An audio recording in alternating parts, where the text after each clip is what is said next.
ये लवली जी के द्वितीय पुत्र हैं। चलिए बहुत करिए। हम कौन थे और क्या हो गए? हम कौन थे, क्या हो गए और क्या होंगे अभी? हम कौन थे, क्या हो गए और क्या होंगे अभी? आओ मिलकर विचारे ये समस्याएं सभी। हम बदला लेंगे, चिंता मत करो। हम कौन थे, क्या हो गए और क्या होंगे अभी? आओ मिलकर विचारे ये समस्याएं सभी। यद्यप हमें इतिहास अपना प्राप्त पूरा है नहीं, फिर भी हम कौन थे ये भी अधूरा है नहीं। फिर भी हम कौन थे ये भी अधूरा है। हम कौन थे? माताओं बहनों, मेरे नौजवान साथियों, पेड़ यानी वृक्ष तब तक खड़ा रहता है जब तक वो जड़ से जुड़ा रहता है, मिट्टी से जुड़ा रहता है, तब तक पेड़ खड़ा रहता है। जिस दिन पेड़ का संबंध मिट्टी से समाप्त हो जाता है, जड़ से समाप्त हो जाता है, उसी दिन वृक्ष का अस्तित्व समाप्त हो जाता है। या तो वो मुर्दा घाट पर जाता है और या तो आरा मशीन पर जाता है। तो इसलिए सबसे पहले हमें ये जानना चाहिए कि हम हैं कौन। हम सतयुग में भी थे, हम सतयुग में भी थे, हम त्रेता में भी थे, हम द्वापर में भी थे, हम कलयुग में भी थे, वीर कौशिक के रूप में थे और वासुदेव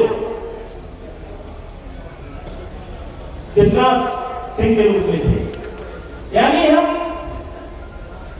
सतयुग में भी थे, त्रेता में भी थे,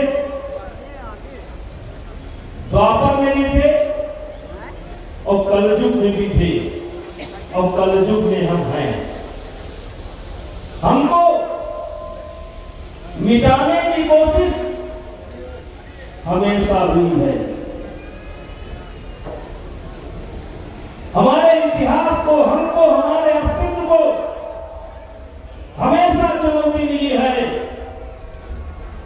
लेकिन हमने हर बार उस चुनौती का सामना किया है और आज भी खड़े हैं और पहले भी खड़े।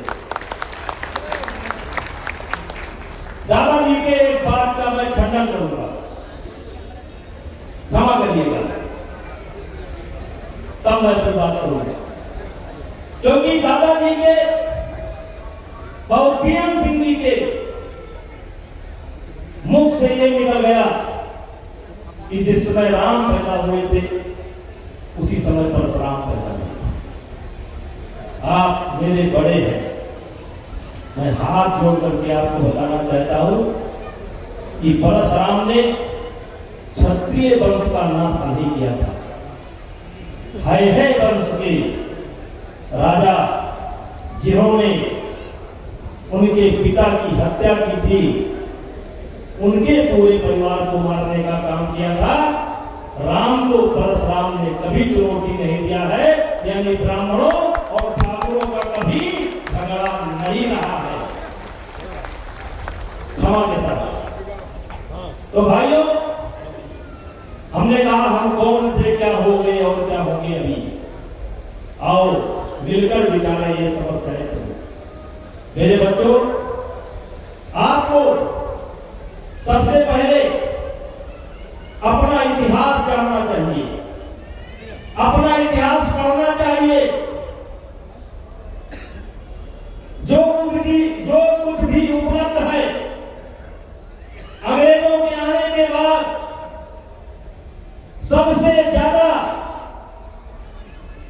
जो अंग्रेजों ने काम किया, और इसके अलावा लगभग 1000 वर्ष तक हम शकों से लड़े, हुणों से लड़े, डचों से लड़े, मुगलों से लड़े, फिर कासिम से लड़े, चंगेज खान से लड़े, लड़ते रहे।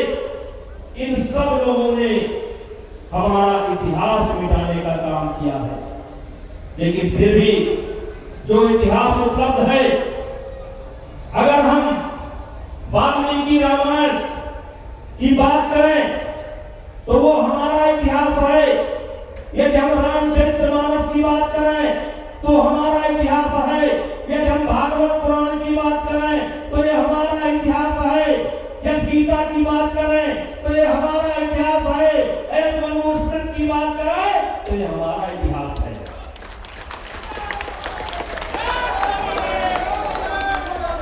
इतने के बाद भी अभी हमारा इतिहास सुरक्षित है। हम कौन है साथी? साथी हम कौन हैं? अगर किसी को संदेह है कि हम कौन हैं तो दिल्ली में जाकर के पांडवों का किला देख लो, तुमको पता लग जाएगा हम कौन हैं। अगर किसी को संदेह है हम कौन हैं तो दिल्ली में जाकर के पृथ्वीराज चौहान का किला देख लो, उनके नाना अनंगपाल का किला देख लो, आपका संदेह दूर हो जाएगा कि हम कौन हैं। हम कौन है? हमारा इतिहास क्या है? राजस्थान का चप्पा चप्पा,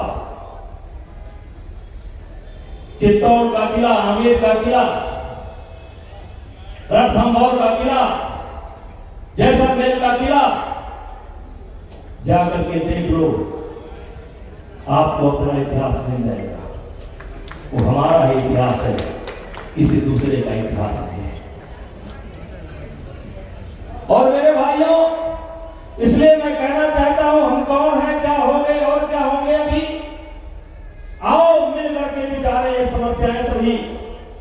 यद्यप हमें इतिहास अपना प्राप्त पूरा है नहीं, फिर भी हम कौन थे ये भी अधूरा है। मौर्य काल के बाद वैसे महाभारत के काल के बाद लगभग 2000 वर्ष शून्य का समय रहा है, जीरो का समय रहा है, क्योंकि वो एक ऐसा युद्ध हुआ था।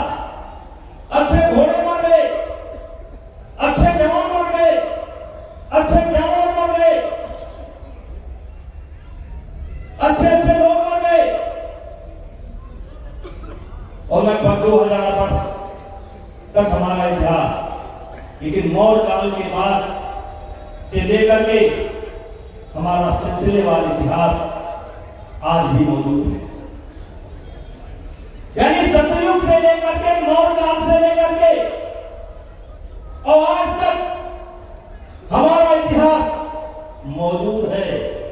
अगर किसी का इतिहास नहीं मिलता है तो ये हमारी गलती नहीं है, ये उनकी गलती है। हमारा इतिहास मौजूद है।